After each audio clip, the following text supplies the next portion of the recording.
Okay, so it's been a while since I did one of these vlog type things, and I think it's a bit overdue.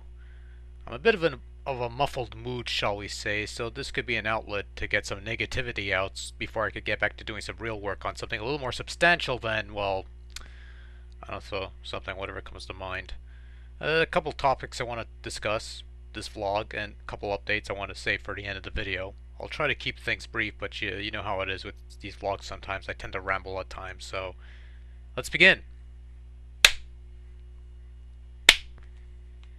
So it's been announced by WWE that beginning with the landmark 1000th episode of Monday Night Raw Super Show is War airing in July of this year, the long-running WWE franchise will be extended from its current 2-hour airtime to 3 full hours.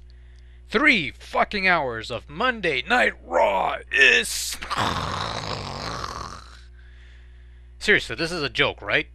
Those creative chuckleheads could barely make 2 hours entertaining, and their past attempts at 3-hour shows, with very few exceptions, I kind of like the old school Raw, and the Raw 15th anniversary was kind of cool, but the rest of them have been pretty piss poor. So now that it's a 3-hour show on a more permanent basis, I guess we can now look forward to those weekly 20-minute sleep-inducing Triple H promos getting double the airtime that could have been used to elevate talent that are barely on TV. Or perhaps we could get more stupid, goofy John Cena poopy jokes, or more pretentious Twitter trending bullshit, or more celebrity involvements that mean absolutely fuck all in the long run. I told you I'd get some negativity out.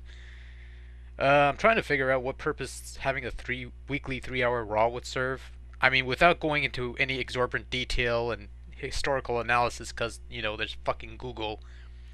WCW Monday Nitro once did the 3-hour show in an attempt to counter the 2-hour WWF Raw's War, covering their bases in an attempt to get an upper hand, you know, because you see, they'd have the first hour free, and then the other 2 hours would be competing with Raw, and that sort of, it didn't work out in the long run. Eventually, was cut back to 2 hours during the Vince Russo era of WCW, which was probably one of the few smart moves done during that period, because at that point the wrestling was really atrocious. But I digress. What I want to know is what's the point of having 3-hour Raws, especially on a weekly basis, especially since there's no competition to crush or counter, and especially if all they're going to do is more of the same shit that they do, which really doesn't justify having a third hour. Excuse me. If they were going to use the extra hour to showcase talent that desperately needs the TV time to shine, then it might be a benefit. But they'll probably do the same shit they always do every week now. Some shining moments here and there with CM Punk and Daniel Bryan, which I'm looking forward to their match this Sunday, so that should be something. There's going to be some Paul Heyman moments whenever he shows up, but the rest of it's going to be the same pooper scooper from John Cena and its tired catchphrases rising above hate, hustling, loyalty, and respecting, and my personal favorite, never give up, with a little asterisk on the corner saying, except on your marriage, it's okay to give up on that.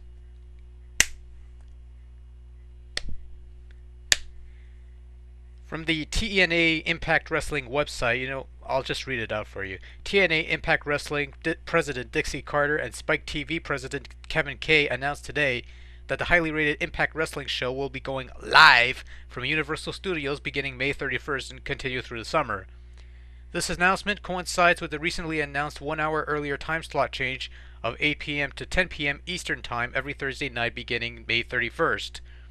You know what? This is a good idea. This is a very good idea. A live weekly TNA show is something people have been clamoring for quite some time.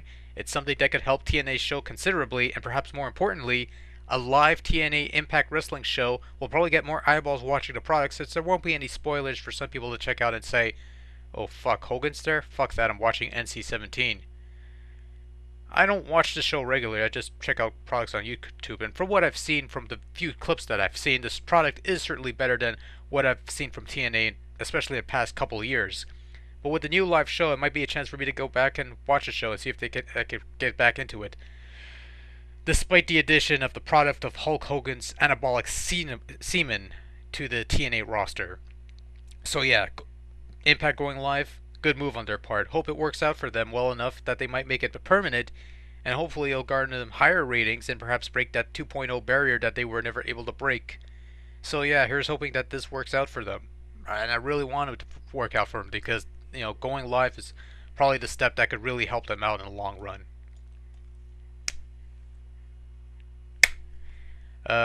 Probably probably should have mentioned, but a couple of weeks ago I sort of watched the Avengers movie. I thought it was well done, given all the hype and build up along the way. I'm not really going to dwell too much onto it here.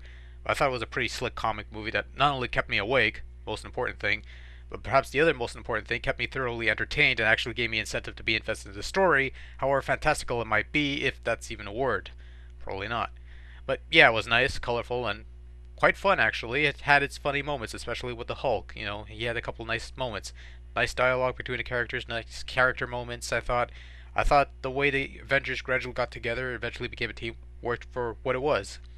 I know there are some people I read around boards where some people that were upset they couldn't toss in Ant-Man or Wasp since they were the original Avenger members from back in the comics and a couple animated series they started up. But I wasn't too upset by it. I didn't give it really a second thought until I saw the some of these comments made, and actually because I never really gave it a second thought because I thought the team they went with in the movie sort of made sense. And personally, I was sort of glad they didn't shoehorn Ant-Man or Wasp or anybody else that they might felt was missing, for the sake of being there because they were Avengers from day one in the comics. They were Avengers in day one from the animated series, so they have to be Avengers here. It's like apparently like some unwritten law that nobody knows of. I don't find that to be key. Sometimes it's okay to be different and to deviate if it makes sense in the long run. And personally, I thought there was more than enough content in that movie as is, that adding more would be excessive regardless of what sentimental value their additions might possess. That's at least that's what I think. But all that aside, I enjoyed the Avengers. I thought it was well done. I thought the last post-credit scene was a rather nice touch. There were actually two post-credit scenes. One not so much post-credit, played during the credits, and then there was one that played after the credits. I won't spoil it here, even if it's been spoiled elsewhere. But I thought that last scene was pretty cute. So yeah, my brief thoughts on Avengers to anyone who will listen. I thought it was pretty good. Moving on. So I'm walking into a game shop. Call it a GameStop, flea markets, whatever. I'm walking into a place that sells video games. I see these HD collections for Konami: Metal Gear Solid HD Collection, Silent Hill HD Collection. I'm wondering here, and maybe I could get a good clean answer from people smarter than I who would know more about these things. But I see it like the Metal Gear Solid Collection, the HD remastered, supposed to contain remastered HD versions of Metal Gear Solid 2, 3, and the PSP Peace Walker game. I think it was PSP, I don't recall. What I'm wondering is there a reason why nobody's bothered to put together a remastered HD version of the original Metal Gear Solid? Like, I know the PS1 game, like, I know maybe PS1 might have been a little more costly, but still it would have been a treat to see that game get the HD treatment. It's sort of the same deal with Silent Hill. I mean, they had Silent 2 and 3. Silent Hill 2 and 3 are on the collection, but there's no Silent Hill 1. Is it because it was a PS1 game? It would have been too much to convert that from a PS1 game to something a little more high def, which honestly I thought would be pretty good.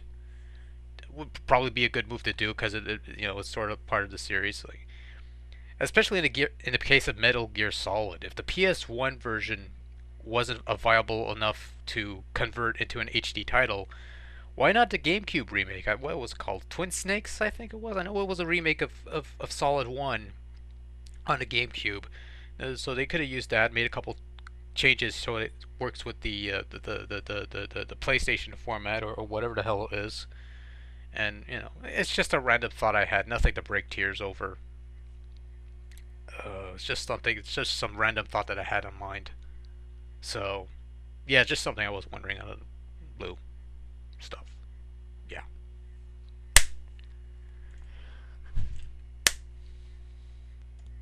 Okay, so here's where we get into the updates part of the vlog. You'll notice the past few uploads that I've done to the channel have been nothing but reviews. All I've been doing with whatever free time I've devoted to video making are reviews, whether it be game playing, footage ripping, review writing, editing, or whatnot. That's all I've really been doing, so in terms of content, there's going to be very little variety for the coming weeks, if not months. I've got a bunch of reviews done in my back catalog of stuff, and eventually, one of those will be the 100th review, which is supposed to be something significant, but really isn't. But outside of that, there's not much else. I've been trying to find time to get some more collection videos together, possibly even a commentary or two. I did do one playthrough commentary, a four-parter commentary for Star Wars on NES, which I'm saving for a special occasion if nothing else, but there's that. But aside from that, it'll be mostly reviews, and if something warrants a vlog or something else, it might be up to. With that having been said, I am going to be posting one video a week for the next few months, not two, not three, one video a week. There's no set schedule as to what goes up. Whatever goes up, and that's that. Now, I've got other stuff going on that requires my personal attention, and unfortunately, it might eat onto my online presence or lack thereof. So there might be a period, a week or two where there's no video update, which I hope and try make sure that won't happen, because I would very much like to maintain some level of consistency in my uploads. So yeah, just a bit of warning.